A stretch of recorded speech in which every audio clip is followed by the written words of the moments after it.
Bonjour et bienvenue à Parole sur le roc, où nous désirons que vous puissiez avoir la foi bâtie sur le roc. On veut vous inspirer avec la parole de Dieu aujourd'hui.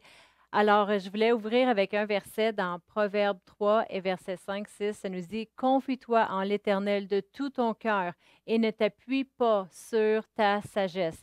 On vit dans un temps où on ne peut pas juste s'appuyer sur nous-mêmes, sur notre propre connaissance ou notre sagesse à nous quand on regarde dans les médias aujourd'hui ou tout ce qui se passe autour. Mais on doit se confier en Dieu, qu'il a notre vie entre ses mains. Amen. Et on doit vraiment tourner et changer, au lieu de laisser la peur entrer, de répondre avec la foi. Alors, vraiment, ça commence tout dans nos pensées.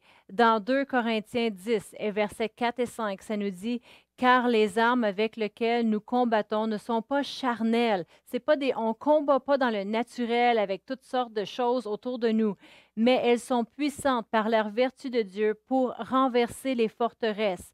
Et au verset 5, ça nous dit: nous renversons les raisonnements et toute hauteur qui s'élève contre la connaissance de Dieu, et nous amenons toute pensée captive à l'obéissance de Christ. On veut amener ces pensées-là captives. Il va y avoir des pensées de peur avec toutes les choses qui nous ont dit autour de nous. Peut-être que c'est des gens dans votre famille qui ont peur. Peut-être que c'est des gens dans votre entourage ou le travail qui essaie de dire que maintenant, vous n'allez plus travailler, vous allez perdre votre emploi. Et toutes les pensées qui peuvent nous venir pendant ce temps-là. La Bible nous dit qu'on doit les prendre captives et pas les permettre de demeurer là. Et ensuite, on doit déclarer la parole de Dieu et laisser les paroles de Dieu devenir nos pensées. Et vraiment, on ne peut pas empêcher les pensées de venir. Il va y avoir des pensées qui vont venir de partout. Pareil comme sûrement chez vous à la maison, vous avez des appels de toutes sortes de personnes qui veulent vous vendre des choses. Ils veulent que vous preniez l'appel et vous répondez au téléphone. Puis si vous êtes comme moi, quand c'est des gens qui veulent juste vous vendre des produits, vous ne répondez pas. Vous savez, le choix nous appartient de répondre au téléphone ou de ne pas répondre au téléphone. Le choix nous appartient de laisser les pensées demeurer dans notre tête ou les enlever de là. On ne veut pas que les pensées y demeurent, qui viennent rester, mais on veut qu'à travers la parole de Dieu, ce soit la parole de Dieu qui établit nos pensées. Moi, en grandissant, j'étais une jeune fille qui vivait dans la peur. J'avais peur de me coucher le soir seule. J'avais peur de me promener seule. J'avais peur lorsque j'arrivais à la maison, puis ma mère n'était pas là. Et je me disais: où est-elle? Et j'avais peur. Le soir, je devais dormir avec ma sœur et ça a duré année après année. Toutes sortes de craintes, les choses que les enfants disaient à l'école, ça me donnait la peur. Les films m'amenaient de la peur. J'avais des cauchemars. Je voulais dormir avec mes parents, ma sœur, et puis je vivais dans la peur. Mais il y a une chose qui a fait une différence dans ma vie, et ça a été vraiment la parole de Dieu, l'entrée de la parole qui a commencé à vraiment changer mes pensées. J'avais une mère qui priait pour moi, qui priait sur moi, qui déclarait la parole de Dieu sur moi. Puis un soir, elle est venue s'asseoir dans ma chambre et elle a dit: Annie, je veux juste louer Dieu. Elle a commencé à juste élever la voix et louer Dieu là dans ma chambre, là où j'étais. Et elle a laissé la parole de Dieu dans son chant juste s'élever envers Dieu. Vous savez qu'à partir de ce moment-là, la peur est partie. La peur est partie de ma vie juste en louant Dieu, en laissant la parole de Dieu entrer dans nos bouches au lieu de les choses négatives. On doit faire attention à ce qu'on permet d'entrer dans l'atmosphère de notre maison, dans nos pensées, dans notre bouche. Et on fait cela des fois juste on peut écouter, voir qu'est-ce qui se passe dans le naturel. Après, on doit savoir éteindre la télévision et allumer des louanges, laisser la louange envahir notre maison, lire la parole de Dieu pour qu'elle puisse entrer dans nos pensées et commencer à la déclarer par la suite. Parce que la façon que nos batailles ils vont être gagnées ici sur la terre, c'est à travers la louange, à travers la parole de Dieu, la laissant sortir de notre bouche. Parce que vraiment, la Bible nous dit que c'est Dieu qui combat pour nous. C'est Dieu qui fait les choses pour nous. Ce n'est pas nous dans le naturel qu'on a à se combattre, mais c'est lui qui le fait à travers sa parole. Je vais vous lire une histoire qui est dans 2 Chroniques 20 et je vais juste reculer au verset 12. Et puis ici, c'était le roi Josaphat et puis son armée. Et puis il y avait des gens méchants qui voulaient s'élever contre lui. Puis vraiment, vers la fin du verset 12, ça nous dit, « Car nous sommes sans force devant cette multitude. » Il y avait une grande armée, des grandes personnes devant lui.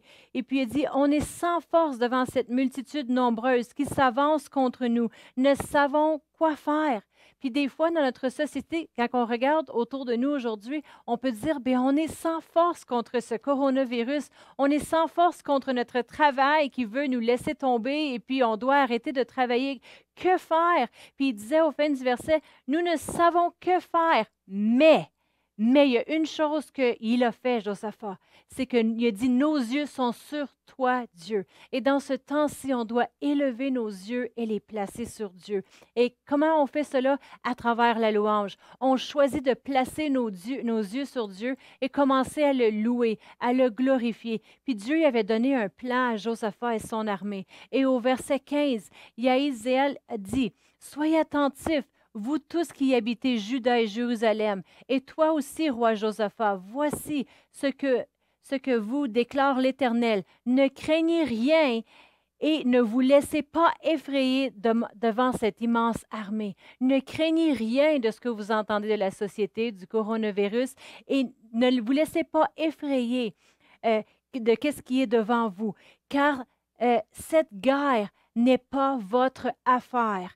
C'est celle de Dieu. Cette guerre en ce moment contre le coronavirus, ce n'est pas vous à la combattre, c'est Dieu qui va le faire pour nous. Et au verset 16, ça nous dit, demain matin, marchez contre eux. Ils vont gravir la montée de la fleur. Vous les rencontrerez au bout du défilé à l'entrée du désert de Jérusalem. Et vous n'aurez même pas à combattre. Dieu leur dit au verset 17, vous n'aurez même pas à combattre. Il y avait juste une chose qu'il devait faire, c'était d'aller et de se tenir contre cette armée-là. Il dit, contentez-vous de prendre position, tu te prends position, et de vous tenir là. Vous verrez l'Éternel vous accordera la délivrance. Gens de Juda et de Jérusalem, ne craignez rien et ne vous laissez pas effrayer. Demain, marchez à leur rencontre et l'Éternel sera avec vous. Tout ce qu'ils avaient à faire, c'est d'aller se tenir et se tenir là devant. Et ils ont commencé à louer Dieu et ils ont commencé à juste se tenir. Dieu veut juste qu'on prenne position contre ce coronavirus, qu'on dise non, je ne vais pas laisser la peur envahir mes pensées, je ne vais pas être effrayé dans mon esprit, je ne vais pas laisser la peur envahir l'atmosphère de ma maison, mais je vais me tenir et je vais élever le nom de Jésus, je vais commencer à le louer et l'Éternel va combattre pour vous. L'Éternel est celui qui fait le combat. On n'a pas à se combattre. Tout ce qu'on fait, c'est qu'on va de l'avant et on se tient dans une position d'un chrétien assuré qui connaît son Dieu et on connaît les grandes choses. Toutes les choses, on se souvient de qu'est-ce qu'il a fait par le passé pour nous. Il est le même Dieu hier, aujourd'hui et pour toujours. Ce n'est pas les choses de ce monde qui vont s'élever, qui vont surprendre Dieu. Dieu, il n'est pas surpris, mais tout ce qu'il veut, c'est qu'une Église qui va se tenir, des gens qui vont dire, on connaît notre Dieu, on n'a pas peur, mais on va élever des mains vers Dieu et on va le louer. Et on va le louer d'un cœur qui connaît son Dieu, sans crainte.